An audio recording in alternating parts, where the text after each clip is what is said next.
making of war itself.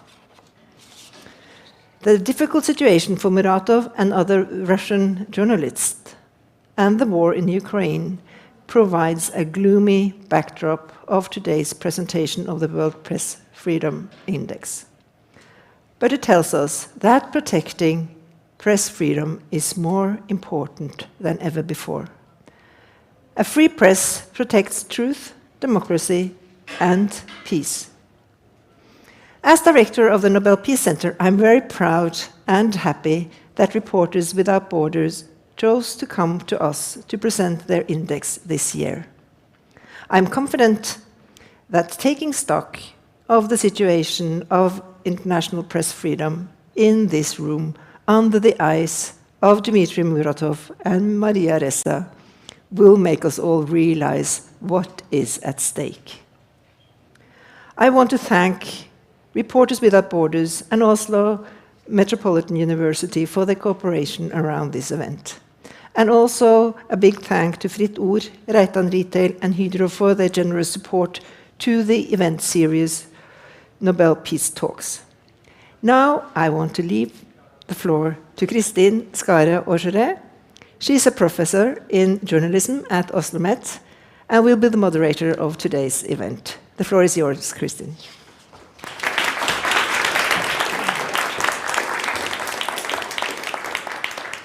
Thank you, Kjersti. Good afternoon, everybody, and welcome.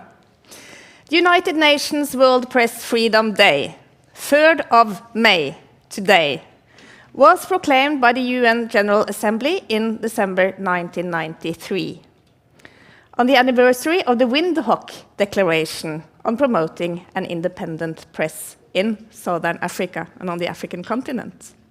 3rd of May acts as a reminder to governments of the need to respect their commitment to press freedom.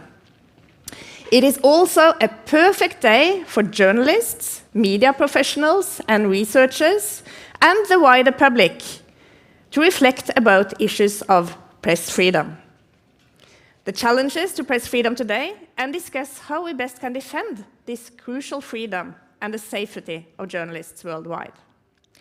Together with my colleague Roy Krøvel, whom I'm very happy to see here among the public today, at Oslo MET, I head a research group called MEC, Media in War and Conflict. And for 8 years in a row, we organize in cooperation with UNESCO and Fritt Ord, an annual conference on the safety of journalists. And we have seen a field in rapid development. And although the situation for press freedom and the safety of journalists is worrying in many places, including in countries where media freedoms traditionally have been good, I'm pleased to say that we see that there is an increased focus and interest in the needs on this topic and in the need to protect journalists now compared to when we started. There is an increased awareness of the critical role quality journalism plays in meeting humanity's greatest challenges: corruption, climate change, terrorism, you name it. In the words of economist Joseph Stiglitz, free speech and a free press not only make abuses of governmental powers less likely, but they also enhance the likelihood that people's basic social needs will be met. And of course, awarding the Nobel Peace Prize last year of 2021 to these courageous journalists, Maria Ressa and Dmitry Muratov, also emphasized how freedom of expression, quality journalism, and the safety of journalists are preconditions for democracy and lasting peace. Maria Ressa, whom both from the City Hall in front of us and also from this very scene importantly reminded us in December how female journalists meet the same challenges as their male colleagues, in addition to some directly addressed to the fact that they are women, and how she found the social media giants that they are failing to protect against the spread of hate and disinformation. Muratov, the editor of Novaya Gazeta, which was then one of the last bastions of Russia's free press. More than 2 months after Russia invaded Ukraine, journalists continue to face grave risks while covering the war. Reporters have been shot, injured, and detained. Others remain missing. And in Russia, as we will hear in a little while, the authorities have detained and harassed journalists for their reporting.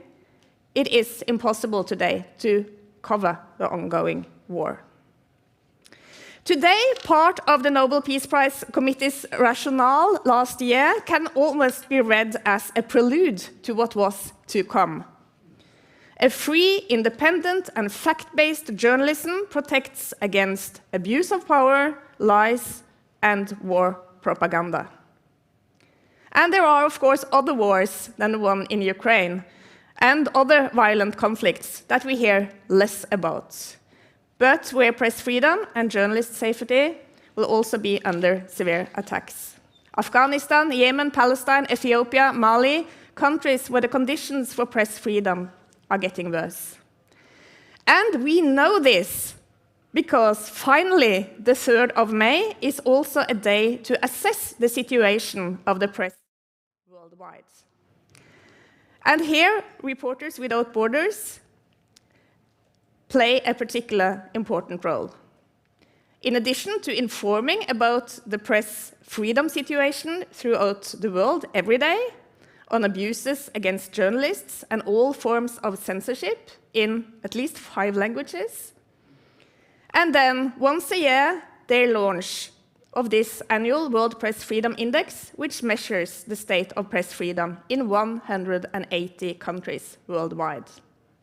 And as Kjersti said, we are extremely pleased that the Assistant Director General of Reporters Sans Frontières, Reporters Without Borders, Thibaut Bruttin, is here with us today. And Thibaut, we look very much forward to hearing some of the main trends and findings of this year's index. Welcome, the floor is yours.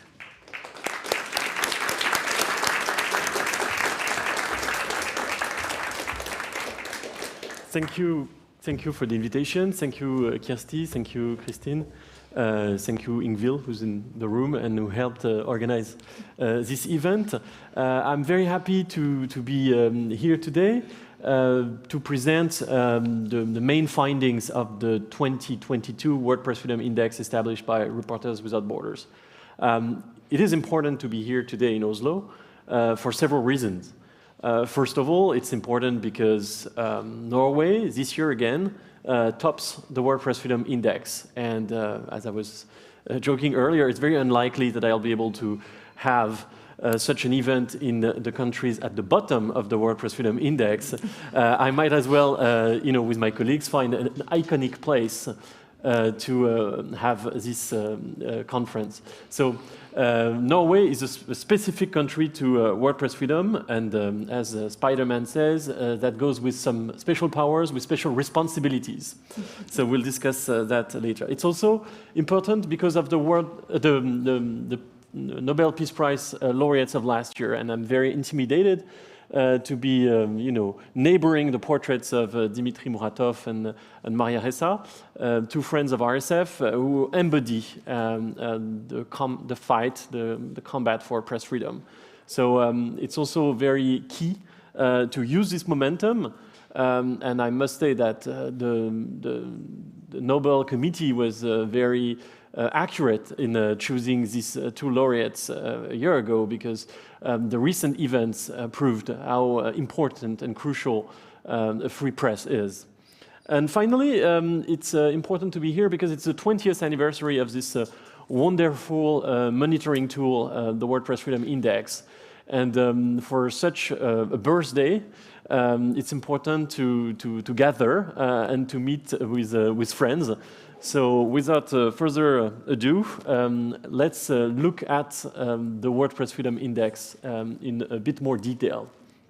So the way the World Press Freedom Index, I assume some of you are familiar with the way it works, but just to catch up a bit for those who don't. It's a monitoring tool for World Press Freedom worldwide. We measure press freedom in 180 countries. We intend to expand our survey to other countries in the future, because some countries like Vatican, for example, are not yet in our scope. So it's a work in progress because we can always do better, but it's one of the largest, more inclusive tools to measure the state of press freedom. It's established based on the responses from experts to a survey that we conduct every year.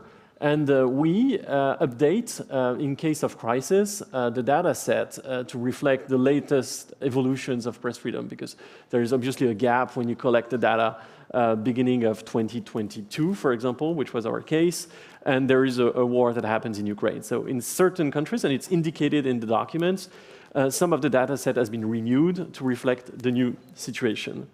So the data is not retreated. It's a full reflection of what experts on the topic consider as the press freedom level in the respective countries. It's important to say that it's not also a tool to measure the government's actions within a certain country regarding press freedom. And the work we've done this year in the context of the 20th anniversary is to work on so as we identify better what are the flows and the qualities in such or such country. So we've reconsidered the number of indicators we have. We have 5: socio-cultural, political, economical, safety, and I've missed one, which is the legal context. So that makes sub-indexes, so it's not reflected in this presentation, unfortunately, but if you look on our website, you can play, as fun as it can be, with the map, so that it shows the map per indicator, and we'll get into more details about that. So this is what the situations look like today. So you'll see the countries in green. I'm colorblind, so this is a bit of a difficult exercise for me. So the green countries are countries where the situation is assessed good, and the darker red is very serious situation for press freedom. If you compare to what the map was in 2013, for example, you will see, and it's a trend that can be identified in other topics, you'll see a trend towards less countries in green and more countries in very bad. A difference of 8, 20 countries in 2013 were very bad, 28 are now entering the very bad zone. And you had in 2013, 16 countries where the situation was assessed good, and only 8 today, and Norway is one of them. So that's a ranking. So you should, when looking at the index, pay attention to the ranking, but also to the scores, because of course, as it's based on data, the more a country evolves, and the more influence it has on the ranking of other countries, logically and mathematically. And the first overlook we had at the index this year and the data set was that, and it's something that's evidenced in many countries, is that there is a risk of polarization today. What do we mean by polarization? It's a two-edged sword. You have a polarization in some societies, within the societies, with a difficulty for the public debate to be held because there is a division between the opinions of several people and very places where the actual conversation can be had. We call it the Fox Newsization of information. Not that we want to finger Fox News, especially in the US, but it's true that it's a trend that we see in countries that could have be considered as, I would say, a peaceful democratic debate societies. We see a trend towards more opinion-oriented editorials, towards a debate that is strongly opinionated, and that can have a strong influence on the way citizens relate to the information, relate to journalism in general. So that's one fact, I'd say, this Fox Newsization of some societies. And at the same time, you see the same trend going on social media, which creates a greater divide, very few ability for people to interact with each other and opinions being, reinforced by the filter bubbles and what you see and what you don't see. So that's, I would say, one side of the polarization we see. The second side is the fact that there is a polarization between countries. You see, for example, the war in Ukraine today has been prepared by a propaganda war over the past years. Maybe our societies were not able to identify it as much as we should have. Maybe the information ecosystem is not protected enough to prevent such propaganda campaigns being undertaken. But it's already self-evident today to say that, in the 19th century, when a country would go to war, you would have what we called artillery preparation, with guns firing to prepare the advance of the army. Today, you have a propaganda preparation to make sure that there's a certain coherence within society, that's mastered by people that want to control information, and that there is an incoherent debate or a violent debate, polarized debate in the other societies. And in this regard, and we could discuss that further, the role of an information that is weaponized, that is used by some powers to intrude in political debate is key. So today we have two types of models. And one of them is definitely expanding, which is the model of a control of information. If you look at the declaration from Chinese government officials or Russian propagandists, they are pretty outspoken about the fact that they think information should be controlled. That gives us a strong responsibility in helping the independent voices within these countries, and also in trying to protect as much as we can without being censoring the quality of the public debate that can be assessed in democracies. So a bit of the trends globally. So to me it's yellow, but I think it's green. You have 8 countries enjoying a good situation, and this is one of it. But the vast majority today is either problematic or difficult. And the strength of the fight for press freedom is to bring as many people we can to a green or yellow situation. And this can be achieved, but that can't be achieved without support to independent voices, support to clever, smart, efficient regulation, and encouragement to release the public debate. If you see continent by continent, there is obviously a continent which has some countries that enjoy a good situation, a green situation, and it's only in Europe that you can find a significant number of these countries. So I'd like to take a few minutes to discuss, if you're interested, about the situation of Norway. It has been topping the index for 6 years now. So it's quite incredible to see such a length of stability at the top of the index. It's also, if you look now at the various indicators that I mentioned earlier, it's also a country where all the 5 indicators are related to a green score. So the situation is good in all of the 5 indicators, and it's the only country in the world that has 5 green indicators. And that being said, and that's the final point about Norway, if you look indicator by indicator, you see that it's not necessarily topping the ranking per indicator.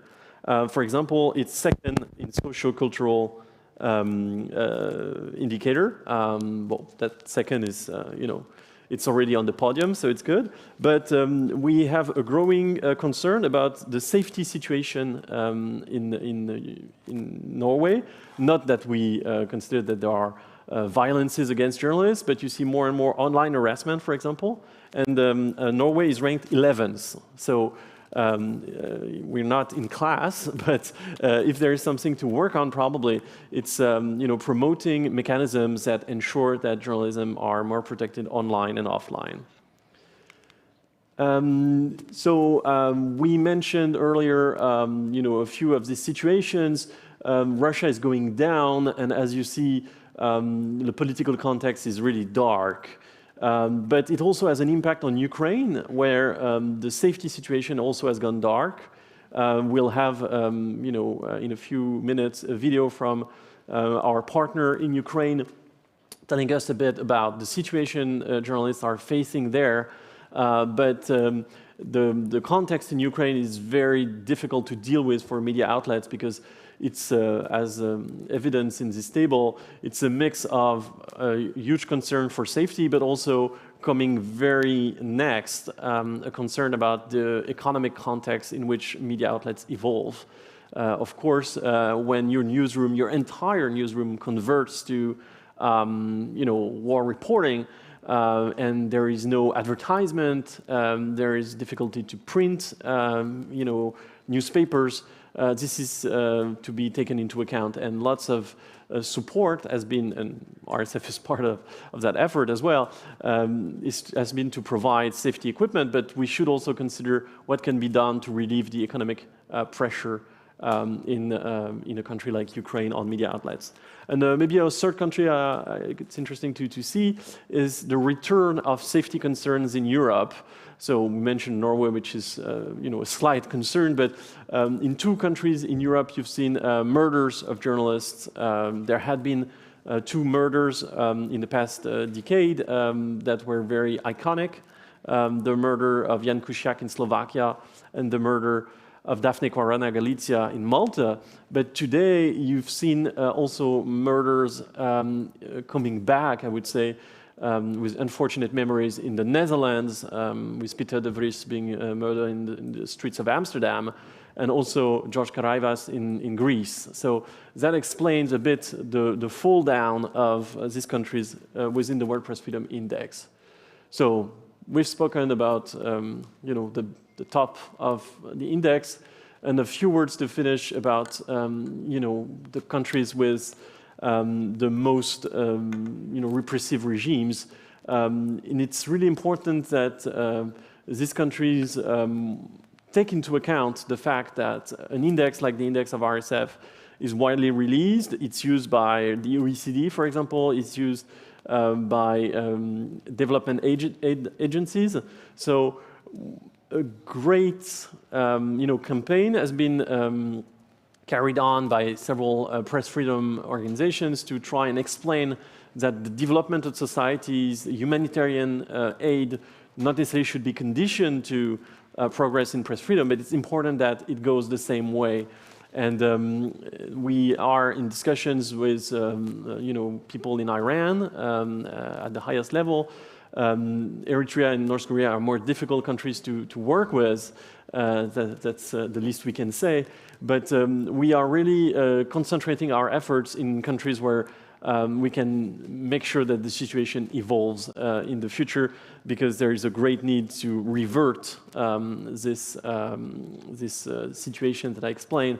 And I don't want to be depressing in that sense, because what I think is ahead is a great challenge for like-minded democracies that want to really address and strengthen press freedom globally.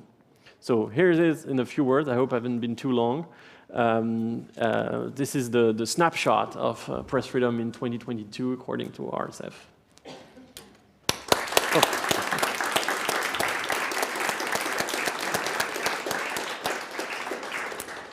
Thank you, Thibaut, for that very comprehensive, taking us through some of the highlights and some of the main facts from your report. And we will discuss more from the index now in the following hour or so.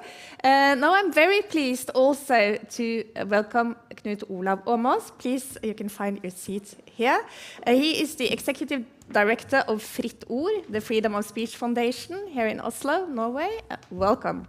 And Knut Olav, we would like to start, give you the floor for a few minutes to comment on what Thibaut just explained to us, shared with us.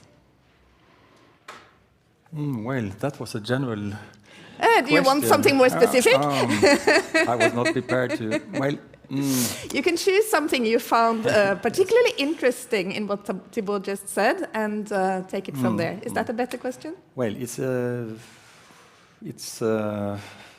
also this year a rather depressing report, not least to see the volume of the endangered countries with a critical situation in comparison to the ever decreasing number of green countries.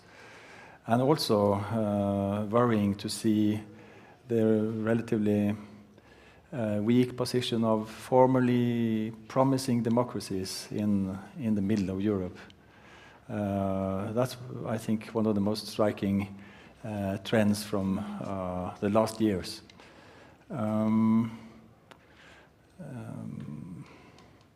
Yeah, that's my first impression, and I think I want to honor Reporters Without Borders for this report and also this new model you have chosen this year, these 5 dimensions.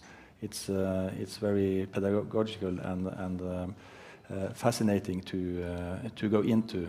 And I understand that on your website you can go deeper into each of the categories, and yes, I look forward to doing that.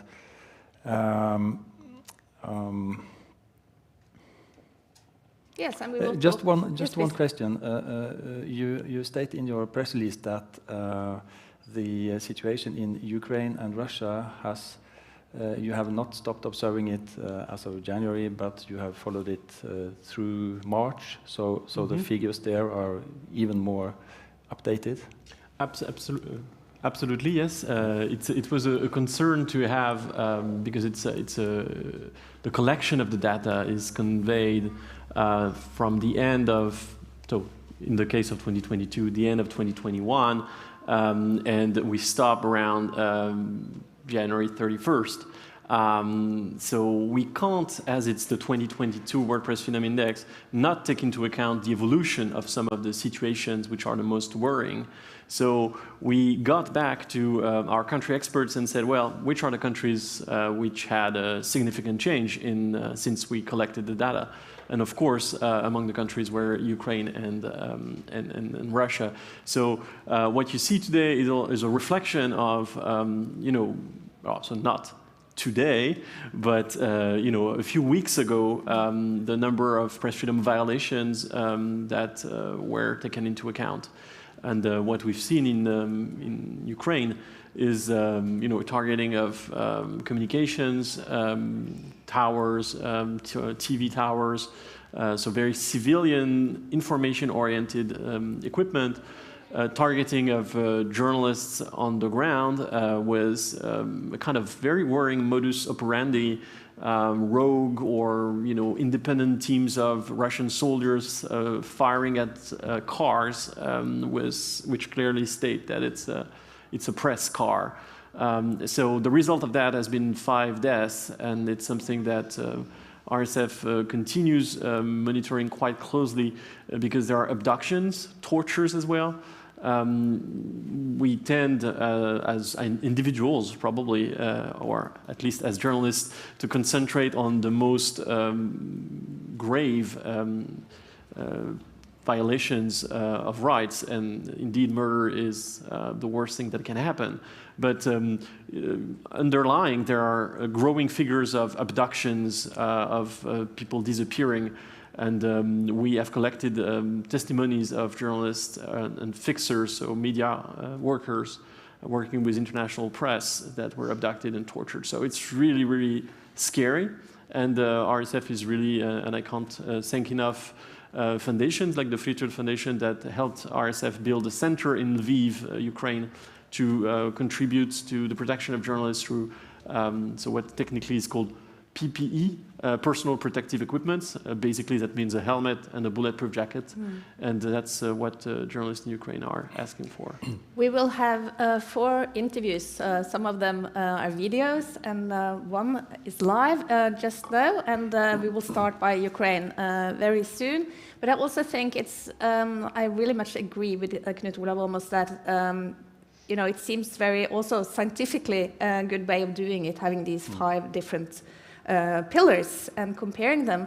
And also one thing, because there are some other indexes worldwide focusing on freedom of speech or on democracy, the level of democracy in different countries worldwide. Some of them focus more on specific regions and are very good in terms of focusing on one region or another. But I think one thing that makes really the RSF index stand out is that you also open about your methodologies, and that is something which is important. We can actually, as researchers, journalists, and people can look into your index and also behind the scenes, so to speak, to get an impression of how you work. And this year you also have these 5 specialists from different parts of the world. So that is interesting. Knut Olav, you had a last question or comment before we go directly to Ukraine. Yeah, just a general comment. I didn't have time before this event to read the reports from the latter years, but I have a feeling that you stress even more this year the role that social media and the tech giants and internet platforms play in the polarization processes, both between countries and also inside countries. And that strikes me also as one of the biggest challenges to press freedom in several countries. And it was interesting that you noted that this splendid country, Norway, which is on the top once more, has a relatively lower position in because of an increasing amount of online harassment. Well, that is a discussion which needs time and nuances. That increase in certain volume of online harassment could be due to the fact that it is now measured more accurately and reported more often. So I think the volume of online harassment in this country is nowadays too often overestimated. I get a feeling now and then that it's used as a symbol of opponents to an extensive freedom of expression, to show how bad it could be. I'll just tell you that I know there are journalists among the audience as well. We will have the opportunity to have questions from the floor in a little while. But now, ladies and gentlemen, we're going to Ukraine. We're going to meet Oksana Romaniac. She is the executive director of IMI. That is an independent NGO which was established back in 1995 to implement projects in the public and civil sector in Ukraine to boost, as they say, positive impact on media, on the establishment of a civil society. Are we ready for the video? Okay, let's go to Ukraine, ladies and gentlemen, which is the 106th of the 180 countries on the list. Hello, everybody. My name is Oksana Romaniac. I'm the director of the Institute of Mass Information, a Ukrainian media NGO. And actually, I'm now sitting on the floor in the house where I have been living as an internally displaced person for over a month already. So I represent here also the community of Ukrainian journalists and activists who had to leave their houses because their cities were heavily shelled and bombed by Russian troops. But nevertheless, we continue our work because we believe now it is extremely important to document Russian crimes against media in Ukraine, to document the humanitarian crisis, and to support safe and free journalism in Ukraine. We have documented 243 crimes against media and journalism in Ukraine that were committed by Russia during the 2 months since February 24, since the invasion. 7 our colleagues were killed when they were doing professional activities. 15 journalists went missing, and we just hope that they are alive. Hundreds of journalists received threats. Over 100 of local media had to close because either they were directly pressed by Russians or there was no more opportunity for them to survive because of the financial crisis.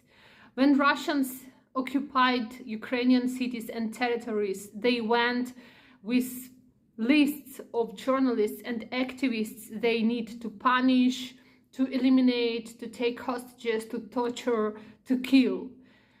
We have seen how dictatorship is afraid of free speech. Dictatorship wants to close every source of information and to substitute it with propaganda. Putin troops shelled 11 Ukrainian TV towers in cities. Those TV towers, they are 100% civic objects.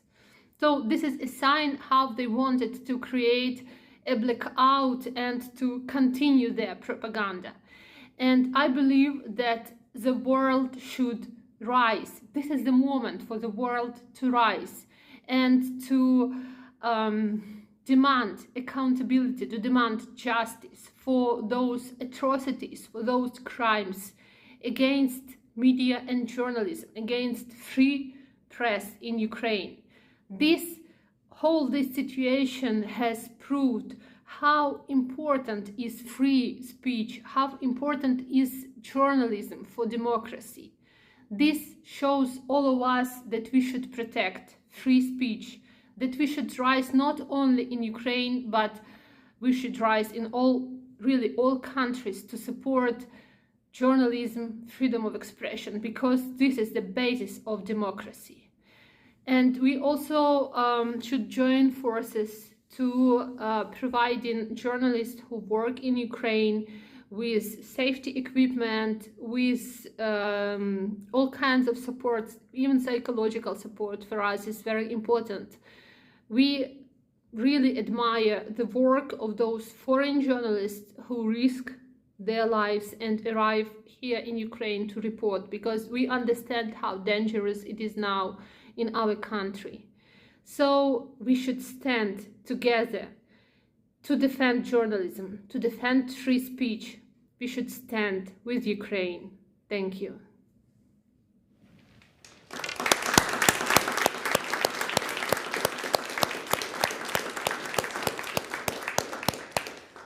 That is indeed a very powerful statement there. Dictatorship is afraid of free speech, says Oksana Romaniac from Ukraine. Thibaut, you mentioned that Reporters Without Borders set up this Center for Protection of Journalists in West Ukraine. Can you tell us a little bit more about how it started, who made the initiative, and how did you carry it out? Yes, of course. So, first of all, I'm very happy we were able to have this recording from Oksana Romaniac. I mean, in the press freedom world, there are WordPress freedom heroes. I mean, some of them are very famous, like Maya Ressa and Dmitry Muratov. Some of them are, more unknown, unsung heroes of press freedom. And Oksana Romaniac is really one of the figures to me that embody press freedom on a daily basis. As you see, she has lost, her home. She lives in a hidden place. She nonetheless has an ongoing operation with her organization, IMI, that protects journalists efficiently, that provides them with equipment, that has logistical lines that might sound stupid, but that's very important. She's able to bring equipment to the hotter spots in Ukraine. So when the war broke out, we reached out to her and said, well, what's your needs? What do you need? And she said that she needed some protective equipment for journalists, and not a dozen, like hundreds. So when you're, like I am, a press freedom activist, you just have to find out. So you reach out to arms dealers, you find ways to purchase, import, export this type of equipment, and we have been successful in doing that over the past 2 months. It's very costly. Just to give you a figure, it's about €1,000 per equipment, full equipment for a journalist. So if you look at what the average salary is in Ukraine, even prior to the war, it's very unlikely that a journalist is able to pay that for himself, or that his newsroom would be able to do that. So we decided to buy hundreds of equipments, spending hundreds of thousands of euros, thanks to the amazing support of partners. There has been and of course, Ukraine is a terrible story. What's happening is moving, it creates angst, fear, but it's also a moment in the history of our continent where lots of people also got together, united, and generated generosity and provided, so in the case of journalist equipment. So I can't thank enough foundations like the Fløgstad Foundation that join our effort in Lviv. It's actually a center we operate. It's for everyone to use. So we have a coordinator on the ground that dispatches the vests, that signs the paper with the journalists, that we can track where the equipment goes to. But on a day-to-day basis, we can proudly say that we've been able to serve the first needs, and we're now considering moving to Kiev in the coming week to be able to distribute from there. Because I remember talking to you a few months back, well, in the beginning, when you decided to set up this press center, safety center in Lviv, and then you stressed that it's so important for Reporters Without Borders to be inside Ukraine. I think our Minister of Foreign Affairs had been to one of the neighboring countries the day before, so I mentioned that to you, and you said that it's so important that we go inside, that we're present inside, and now you're going further inside, you're going to the capital. Is that also a symbolic statement? Yeah, it's a symbolic statement. It's also, I would say, an emotional statement. I've been there. I've seen journalists that are looking for equipment. It totally changes the way you operate. If you get deeper into the local context, you immerse yourself a bit in what's going on. So we have actually people calling us saying, well, we need equipment. This is not what's interesting in the NGO world, and RSF is not only monitoring, it's also helping concretely, is to see how can the actions make a difference. And it's really, really comforting to see that we can serve the needs. Yes, please, Knut. Yeah, we were very happy to be able to support the Lviv Center, and please contact us regarding Kyiv also. But just one question about safety: is this safety center itself safe? How do you protect? Is the location known or hidden or? So yes, it's known. We assume, and that's partly a bet, but we had an audit, done by security agencies. We have decided to be close to where the journalists are, and especially international journalists have a tendency, which is not necessarily bad, to get together, and there have been in several cities, especially in Lviv, an international media center where journalists can have a kind of open space with Wi-Fi services. So we assumed it would be safer to be in an identified place that would not necessarily be targeted by missiles and so on. So we're doing the same in Kiev. We are likely to open within an international media center as well. We consider, but I come from an NGO background, so I really believe that in making noise and bringing visibility protects. So we consider that it's the safer choice to be where the press is. I think it was impressive to see already a few days after the invasion and the war started that international press organizations and the national press federations, journalists and editors, took initiatives to assist and directly go into Ukraine with practical assistance and safety equipment and also funding. As a foundation, we have supported lately many such initiatives, and one good thing about being a private foundation is that you have a very unbureaucratic decision making, so we can make decisions in a day or two if it's urgent, and now it is urgent. And we've seen also, in addition to the very good initiatives from the international press organizations, that a number of European foundations have come together and established initiatives both towards and in Ukraine, but also assisting exiled Russian journalists and editors. There are two initiatives from earlier called Civitates, 16 or 18 European foundations supporting civil society and the free press, free word.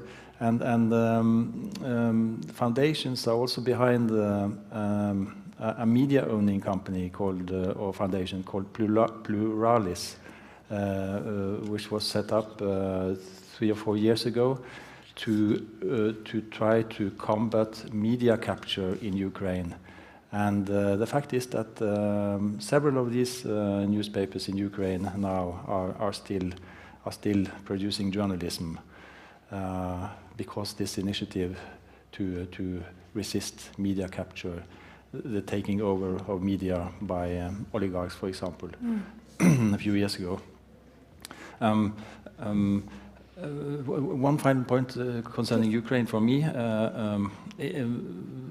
We are, of course, totally absorbed by the war right now, but it could be worth mentioning also that someone should think ahead, because we know that Ukraine's place on the index is very poor, 106th place, and the country was, before the war, ridden by oligarchs and corruption, and with lots of media capture.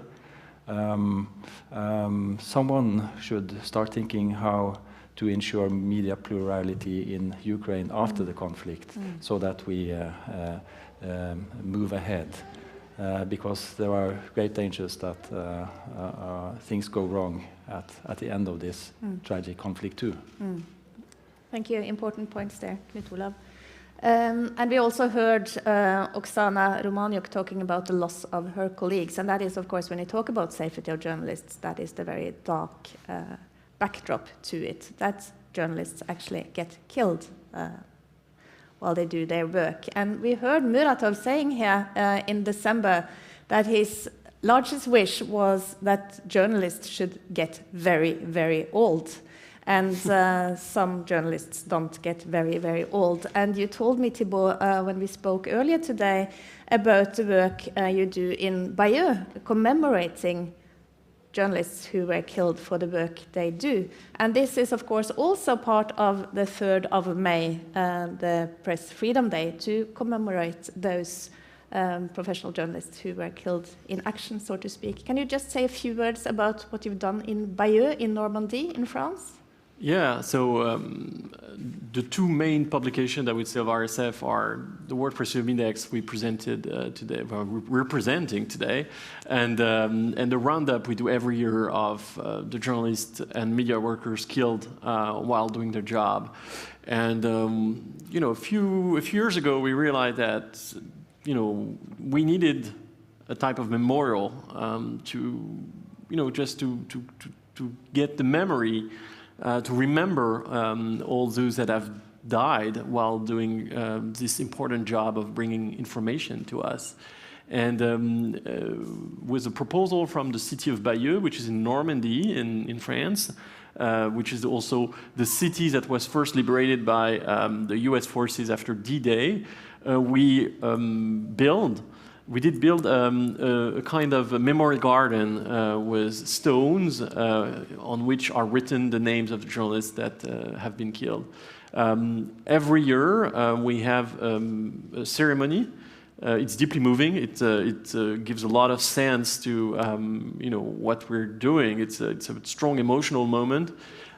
We have the families or colleagues of the person that have been killed that come. That unveil the stone where the name is marked, And it's a moment to assess and remember. And I can only encourage, you know, to inscribe, to write down these names within a public space, you know, giving their names to squares, to buildings, to meeting rooms. It's important to remember as a society, or as societies, as democracies, you know, what we owe to these journalists that were killed in action. We will now go to Russia, or to a Russian journalist who is exiled in Georgia. Marfa Smirnova, is the line ready for us? There is not such a thing as a free press in Russia anymore. Today we hear, and there you are, Marfa. Welcome to us here at the Nobel Peace Center in Oslo. We're very, very pleased that you could join us from Georgia. Please, you used to be a journalist working for, and a TV host in TV Rain, or Dodged, as I believe it's pronounced. And the whole world, I think, you touched everybody when you closed down Dodged, and I'm sure many of you saw that here in the audience as well, how the whole TV crew left the stage and the cameras just continued to broadcast. While, and even though when I think about it, it's really emotional the way you chose to leave Dodged in a very spectacular way. And then after, when you all left, the channel showed recordings of the Swan Lake to end the whole thing. So, Marfa, we're very, very pleased that you're here. Can you please take us a little bit into how this closing of TV Rain took place? Yes, hi, I'm very pleased to be here as well.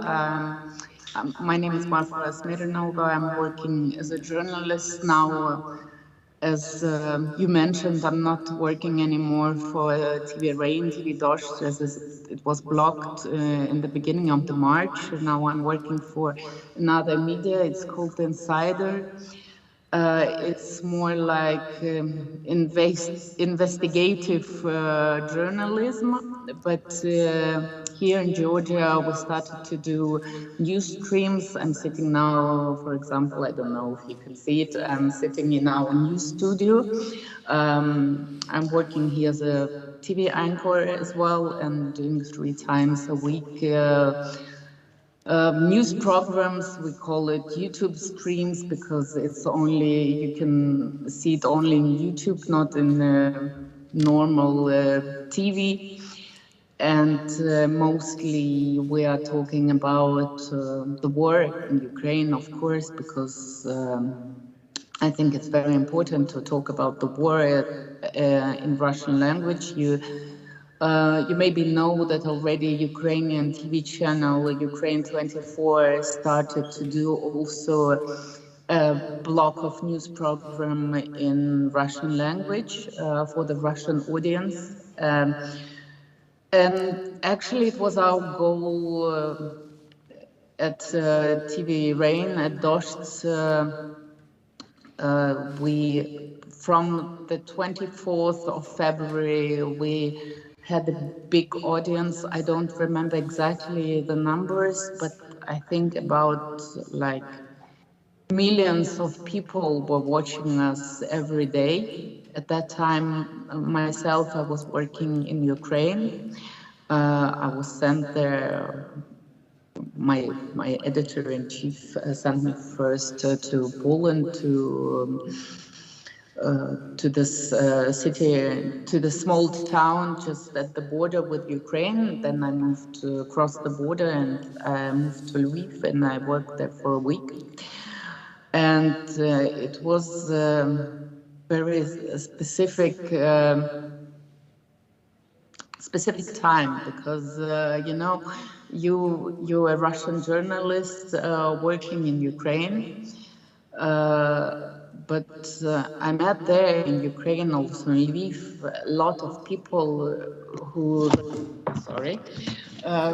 recognized me, and they knew about TV Dost, and I also met, actually, when I was trying to get out of Lviv with all the refugees by this train going to Poland, a volunteer just at the train station, he helped me to get inside the train, because actually it wasn't that easy. You had to wait for I don't know, hours or days to get inside, because at that time it was a lot of refugees fleeing from Ukraine.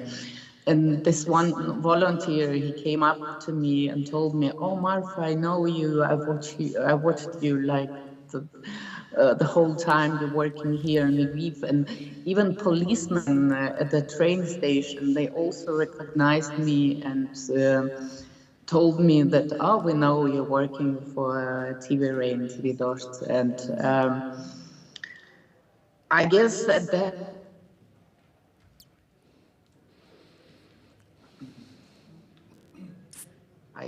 yes, now I'm back.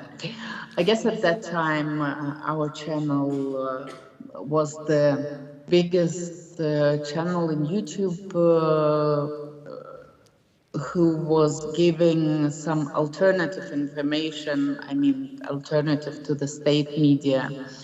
And you know that we called the war and not the special operation as we have to call it, yes.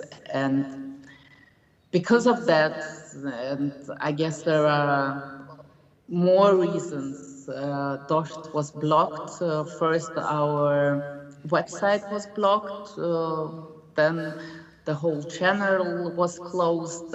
I was also live. I already crossed the border, and I was in Warsaw, and I was live in the last program of TV Dost, and it's a big honor, of course. And what I want to say, the last thing, that we all, there are a lot of my colleagues here in Georgia now, in Tbilisi, and it made us stronger. We are not only colleagues now, we are all friends. And for example, my colleagues are helping me with my children, and we are partly living all together. And I really believe that TV Rain, TV Dost, you will see it soon in YouTube as before. Oh, thank you for being so positive.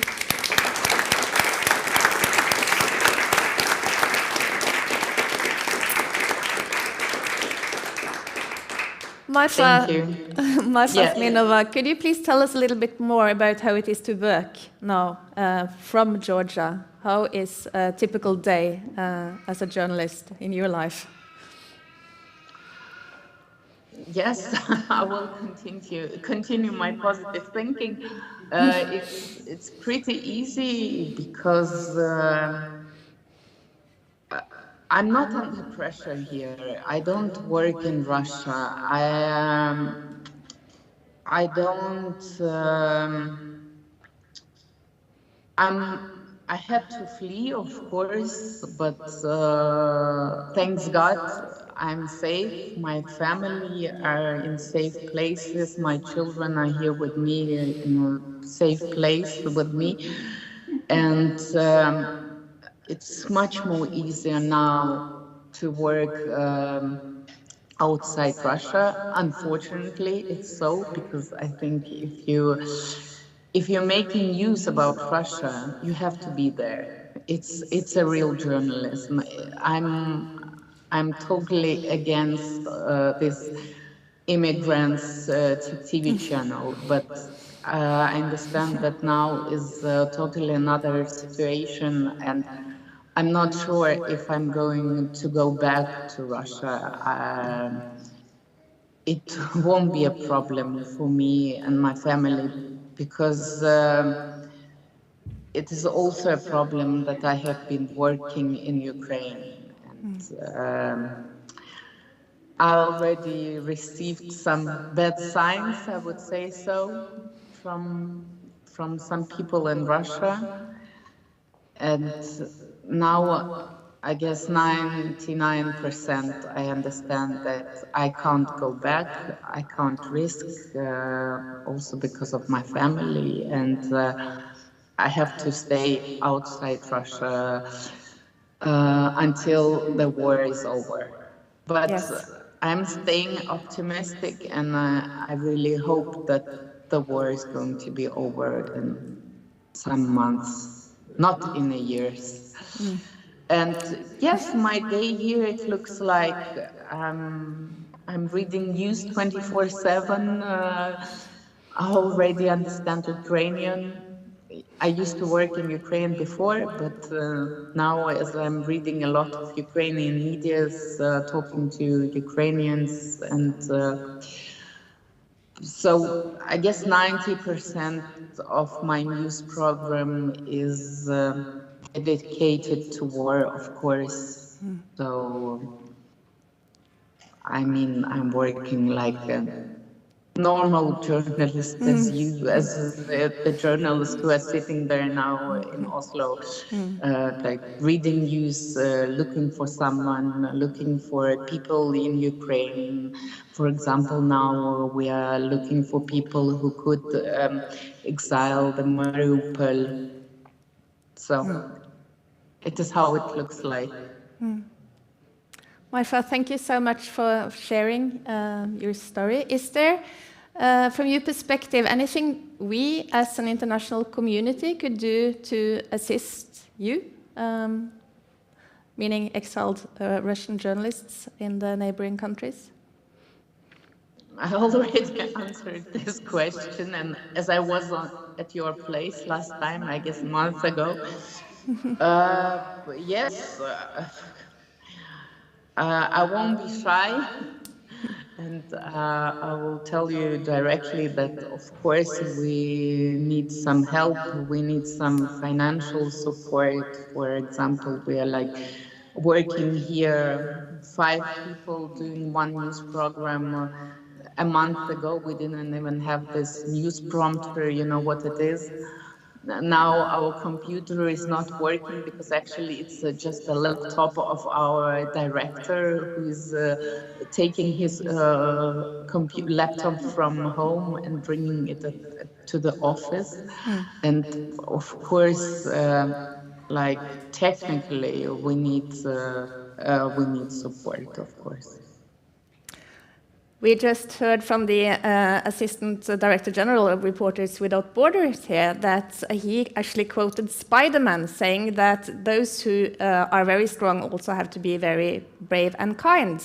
And I believe as Norway is #1 of the index this year, this message from you should be taken also this side, and hopefully some of the journalists among us will take this message further to those who can do something about that situation. Marfa Smirnova, thank you so much. All the best from us here in Oslo, and thank you so much for sharing with us today. Thank you.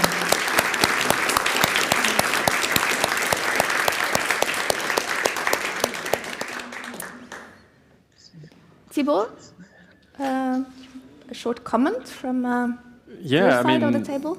I'm very happy that we could have this testimony from Marfa. It's what's going on in Russia has been a bit difficult to identify first because lots of people were focusing on the situation in Ukraine and the fate of journalists in Ukraine. But the backdrop to the story is really the risk of an extinction event of journalism in Russia.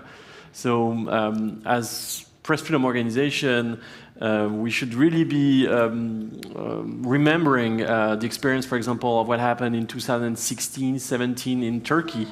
And TV Dost, this image of TV Dost, the staff leaving the newsroom is something that, to me, reminds me of what happened in Turkey, where journalists were assaulted by the police while still trying to cover. The media houses, in some cases, were raided by the police, and the last image from certain TVs was just like policemen grabbing the camera.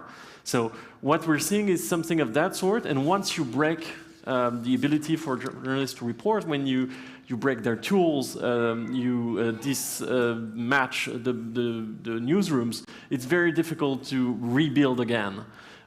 So we're very cautious to be able to help journalists relocate, either as individuals or as full newsroom or parts of newsroom. So RSF has built a fund called the JX Fund, European Fund to support journalism in exile. And our idea is to be able to fundraise. We've fundraised about 1.5 million euros, so that's a lot. At the same time, it's not enough to be able to give what these journalists need, which are visas. It's also tools. For example, Marfa told about computers, like they have basic needs to serve, and we want them to be legally and financially safe in order to create journalism outlets that are able to get information out from Russia and also back in Russia.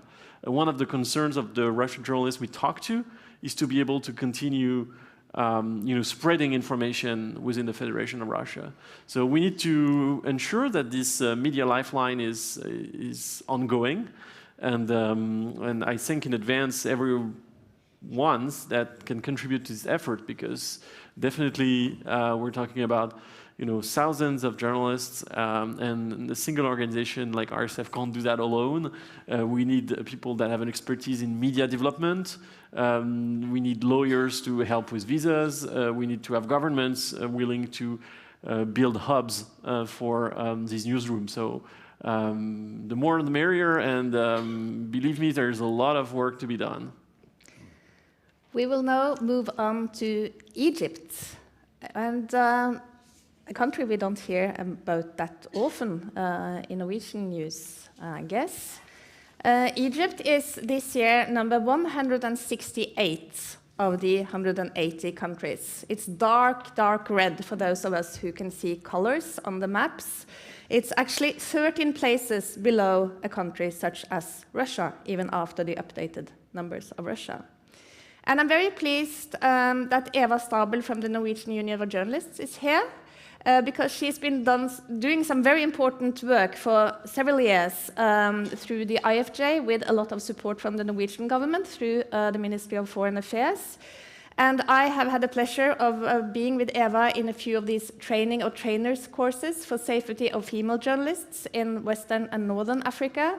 And the next very brave journalist that we are to meet is Shireen Abdelazim, and she has been with us in a couple of these courses, and it's a pleasure for me to introduce her to you. She is a journalist and the assistant editor of Hebdo Al-Ahram, which is an Egyptian weekly in French. And she's also a very successful trainer of trainers of other journalists in issues of safety and also of equality, gender equality. So please, we'll go to Cairo, Egypt. Bonjour tout le monde, je suis Shireen Abdelazim, journaliste et vice-rédactrice en chef de l'Ahram Hebdo, un hebdomadaire égyptien de langue française. Cette année, je fête mes 50e anniversaire et mes 25 ans en tant que journaliste. Je suis formatrice auprès de l'Union internationale des journalistes, des syndicats égyptiens et norvégiens en ce qui concerne la safety des journalistes. Enfin, je suis volontaire au Croissant Rouge égyptien.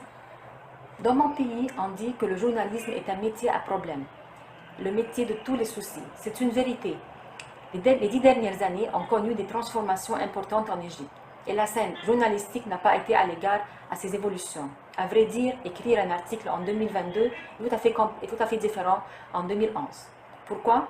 La période qui a suivi la révolution du 25 janvier a connu une grande tension politique et une polarisation extrême. Les anathèmes peuvent pleuver sur la scène politique. On a alors vu apparaître un nouveau genre de journalistes, des journalistes qui ne connaissent pas même leur métier et parfois ne possèdent même pas de diplôme. Résultat, une cascade d'informations anonymes, erronées et très politisées. Avant de vous dire à quel point il était difficile de travailler dans de telles conditions. Le chaos journalistique a connu l'Égypte pendant plusieurs années a porté préjudice à notre profession. Entre 2011 et 2014, 10 journalistes égyptiens ont été assassinés, selon l'Organisation égyptienne des droits de l'homme, mais la vérité victime était la lecteur, troublée par cette foule d'informations anonymes et non documentées, publiées en l'absence de toute intégrité professionnelle. La situation s'empire lorsque le candidat des frères musulmans aux élections présidentielles, Mohamed Morsi, est arrivé au pouvoir. Les frères ont placé sous leur contrôle l'ensemble des médias, télévision, radio, presse et réseaux sociaux, sans véritable compétence. En même temps, de grands journalistes sont restés sur le banc de touche, car ils ne font pas partie de la confrérie. Au cours de cette période trouble, la presse du portable s'est beaucoup épanouie en Égypte. De nouvelles, souvent sans signature et sans source, étaient diffusées 24 heures sur 24 heures. La confusion était totale. N'importe qui pouvait publier n'importe quoi. La violence, les assassinats et le kidnapping et le harcèlement étaient monnaie courante non seulement en Égypte, mais aussi dans les pays arabes, à cause des révoltes qui s'étaient déclenchées dans toute la région. Face à ce climat d'insécurité, l'Union internationale des journalistes a relancé dans la région le programme intitulé Safety des journalistes, basé sur les règles de la sécurité professionnelle. Et je suis devenue une des premières formatrices dans ce domaine en Égypte.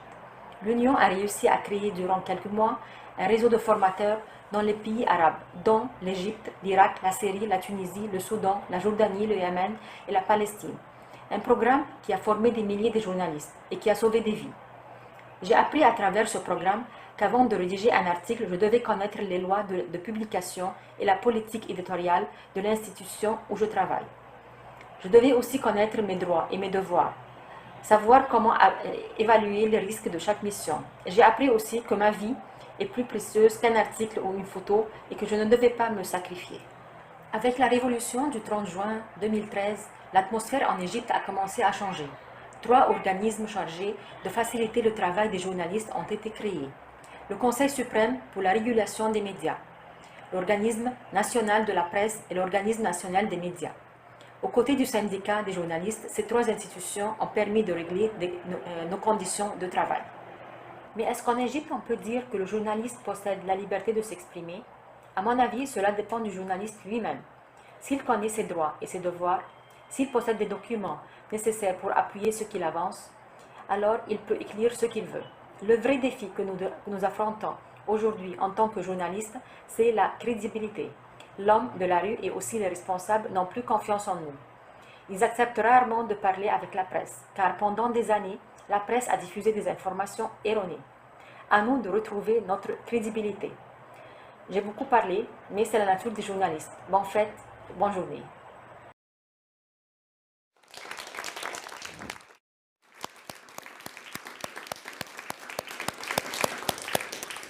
A very good point there from Shirin Abdel-Azim that journalists like to talk, and I see that time is running, and I would very much give you the opportunity to ask questions too.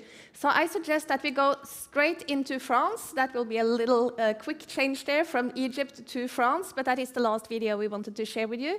And then you just make a little mental note of your points, and we will rather take them all together towards the end. France, we hear more about in Norwegian media, especially because it's a country that just came out of elections. And also, it's not so far from us, geographically speaking. We see that, well, we have at least one French person among us. So I will be careful what I say. I know we have a couple of others too. But I think we can call you a quite divided people, especially after these last elections. So that might also be something that we can see is a trend, a tendency in several countries. This year, France is number 26 on the list, which is up by 8 since last year's index. So if that is a half full or half empty glass, maybe I'll leave to Thibaut to say a little bit about. But now we will hear Valerie Casparian. She's a lawyer from a company called Avrion and Huet, and she will talk a little bit more about what she does there. Good afternoon. My name is Valerie Casparian and I am a lawyer registered at the Paris Bar. I am working at the French law firm Avrion Huet in Paris. I formerly worked in international litigation. and joined a couple of years ago Avrillon Huyet. Our law firm provides legal assistance to media companies as well as journalists on governance issues, as well as the independence of journalists and editorial teams. Our law firm also represents media companies in defamation cases as well as other related press issues before civil and criminal courts. Today, the challenges to press freedom in France is, in my opinion, media concentration. Because basically, most of the media outlets in France are owned by only a handful of big owners that are mainly banks, insurance companies, and international business companies. This raises an issue regarding media pluralism. And this issue gets bigger when we realize that some of these big owners actually adopt a critical attitude towards journalists and hold strong, radical political opinions that they try to impose on their editorial teams. The main problem regarding regulation on media concentration is that the current regulations are obsolete. They date back to 1986, so nearly 40 years ago. And since then, the situation drastically developed, and especially with the rise of digital media. The current regulations, for example, adopt criteria that are not appropriate to the current situation.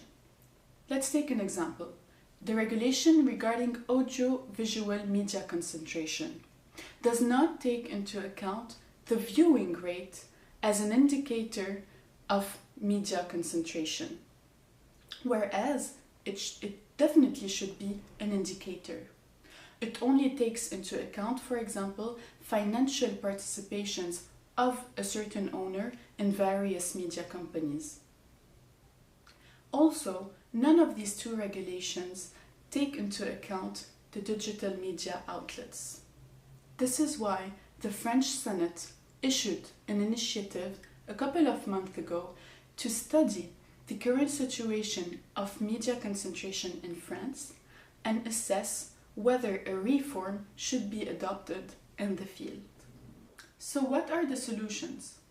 Of course, new regulations should be adopted in order to regulate properly media ownership and media concentration and take into account the evolution that has been going on since 1986 and regulate, most importantly, concentration in the digital media.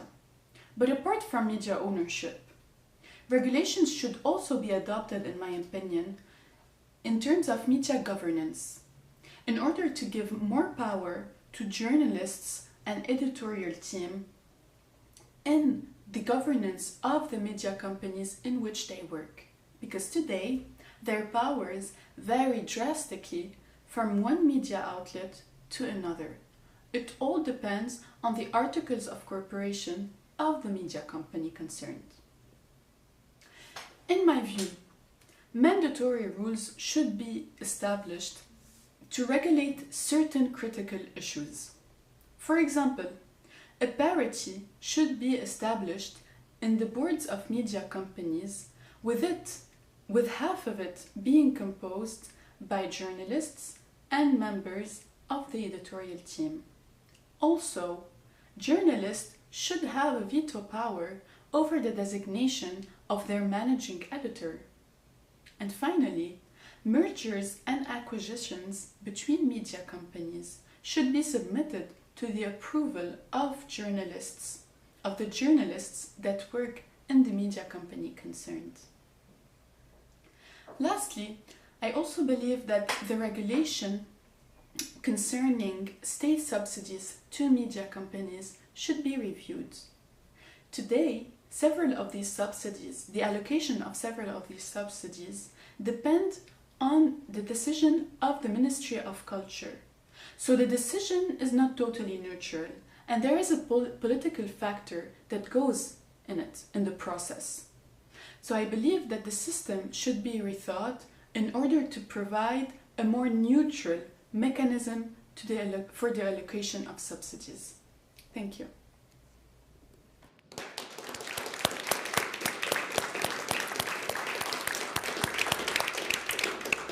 Lots of food for thought and discussion there, I suppose, from Valerie Casparian, Paris, France. What I found interesting, Karlova, was you mentioned earlier the importance of combating media capture and to ensure media plurality, and that is a little bit what we hear from France here, that the needs for more media pluralism is important. And of course, we all know that last week Twitter, at a very important debate arena, was bought by the world's richest man. So here there are lots of interesting things to discuss. Unfortunately, we can't go into all these details or all the suggestions by Valerie Casparian, but I think there are some really interesting things here. I can give you a very short time to comment, if you'd like, now, before we open from questions from the floor. Thibaut. Yes, indeed, France is a polarized society in many ways, and media surely played a role in building this polarization. What Valerie touched upon is interesting, is the fact that concentration of ownership is an issue, especially when the media outlet can be weaponized to promote certain political ideas, to try and revert the role of media, which is to provide information, and to use it to promote a debate that is biased, which is something that we witnessed in France over the past 2 years. So this Fox Newsization I was talking about earlier exists. French is a case study of this polarization. There are solutions to change that, to change this ecosystem. Democracies tend to rely on established rules, which can be dating, and we should refresh from time to time, the kind of framework in which media outlets do operate. So we believe it's time to build a kind of new deal for journalism that promotes the good and chases the bad, and that it should give advantage to journalism that matters, that contributes to sound, healthy social and political debate. New deal for journalism. Professor Rune Ottesen, the microphone is over there, so you must please go over there. And while Rune prepares himself for the mic, I will ask you to be short, precise, not long speeches, but questions. And please introduce yourself before you speak.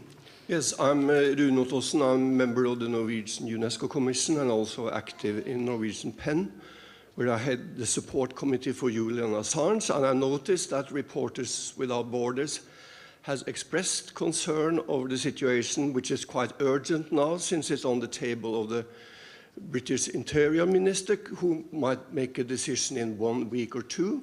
So I'll just ask what's your assessment of the situation and possible consequences for United Kingdom and United States on the index, if he actually is extradited and face a long prison term, to reveal true facts in secret documents to WikiLeaks. Thank you. Thank you, Rune. Thank you for being so concise. If there are more questions, please give me a sign while Thibaut is answering. Yeah, so Assange is indeed a great concern for RSF. What is now evident is the fact that there might have been use of, problem like the rape case, for example. These kind of issues are now behind us. What we view as an organization is the contribution that Julian Assange brought to journalism. When you ask a US journalist or editor what are the biggest threats to press freedom in the US, so a few months ago he would have said Donald Trump. Now today everybody's worried about this Julian Assange extradition, the fact that it could have a consequence legally on some of the newsrooms. RSF is hopeful. We have to, in the fact that the British legal system could revert this decision. We have a petition going on Indeed, if Julian Assange, which we hope will not happen, is to be extradited to the US, that would have an impact on the ranking of both the UK and the US. I mean, I can't make it for sure. I'm not a respondent of the Wordpress Freedom Index, but it surely is one of the questions that I think the respondents will have to ask themselves when reviewing the 123 questions. There are a few of them that address the ability to protect sources, the ability to protect journalists and not be detained. So what we are likely to see if Julian Assange is extradited is a very worrying portrait of press freedom in these countries. Thank you, Thibaut. Eva, please introduce yourself. From the Norwegian Union of Journalists, NJ. I just wonder if the fact that Norway decided not to close down the RT or Russia Today here in Norway, would it be seen positive or negative in your annual list? I love this question. It's a very important question. RSF advocates for the promotion of journalism that is reliable, that is trustworthy, and of course, when choosing what kind of fights we want to lead, we don't consider ourselves as likely to be the champions of Russia Today or Sputnik. We don't consider that they bring something that is helpful to the public debate, and surely they are not independent media outlets. That being said, RSF has expressed concerns publicly about the fact that what we don't want is a weaponization of information, an instrumentalization of information, and that's precisely what the EU did by, cutting the access to Sputnik and Russia Today because of the war in Ukraine. So we do not necessarily have a disagreement on, the heart of the matter, but we consider that the way it was performed is really poor. So RSF has been expressing discontent about the way the EU decided with very few legal basis to disconnect these channels. Thank you so much. I will give you each, if you'd like, 1 minute each to sum up all the main important findings of today's discussion. Knut Olav, please. I think we should be happy that Norway did not follow the European Union in censoring RT and Sputnik, because that would only set a pattern for more censorship in and from authoritarian regimes, I think, in the future. They can just point to us and say, you are doing the same, censoring. So Russian propaganda and official lies should be combated systematically, of course. They are horrible, but then through knowledge and facts and fact-checking and high-class investigative journalism. That said, there are two thoughts running through my head, heart and brain after hearing all this and reading the report today. It's that the two most important things we can do now in the coming weeks and months is to support in every way possible Ukrainian journalism, independent journalism, and the second is to support the splendid, brilliant Russian exiled journalism. They have been working for several decades under extreme pressure. They have been the pride of Russian journalism, and they will be so important to the global public in the months to come. We need their partly inside information, and they will also be continued to be read and to be seen inside Russia, because millions of Russians have access to VPN and so forth. So that's my two most important points. Thank you so much, Knut Olav. Thibaut? So my two most important points would be first to pay tribute to the people that do their job every day and contribute to the essence of journalism. You've seen on the screen that actually a lot of them are women journalists. There is a new generation of journalists. It happens that a lot of them are women.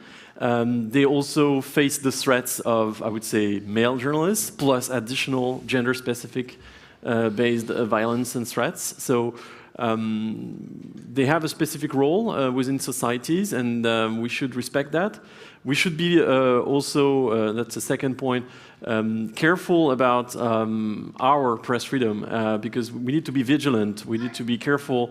The attacks on press freedom, and that's partly why the WordPress Freedom Index evolved, are changing. So we should also be careful about that, the influence of social media, the changes within the forms of journalism, and also the changes in the geopolitical ecosystem. We should really pay attention to that and, consider that there is a certain model to defend, and within these societies, press freedom has a special role to be played. And the third, comment would be to thank you for your presence, because I'm very impressed by how numerous you are and how you are listening carefully. Thibaut, Bruttin, Knut, Olav, Åmås, thank you very much. So we'll give them an applause.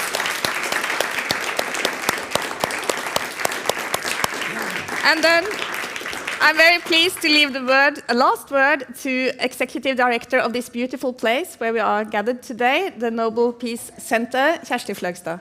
Thank you so much, Kristin. And thank you, everybody, for coming here today. Figures and documentation is what we need in order to understand the world we live in. So thank you so much for presenting this index. It's bleak. It's depressing. The situation is not going the right way. But at the same time, as you all say, there are some positive signs, like courageous journalists that we are very much dependent on. And also, I must also point out what we've seen, Thibaut and others supporting your actions, and also the Norwegian government having supported journalists. So these are very important, and we wrote an op-ed today talking about the Norwegian responsibility, and I think that's also important to say today. So thank you very much, Thibaut Bruttin, for coming and presenting your important index. I hope everybody will have the opportunity to go into the index more in depth after this. And thank you so much to Fritt Ord and Knut Olav Åmås for your insightful comments. And so much thank you to you, Kristin, for doing all this. And thank you to Ingvild and the team at Nobel Peace Center who have organized this wonderful event today. And our next Nobel Peace Talk will be on May 19th, and we will be about the new EU regulation on social media and how it will impact us all. So welcome back, and thank you so much for joining us today. Bra! Dette var veldig...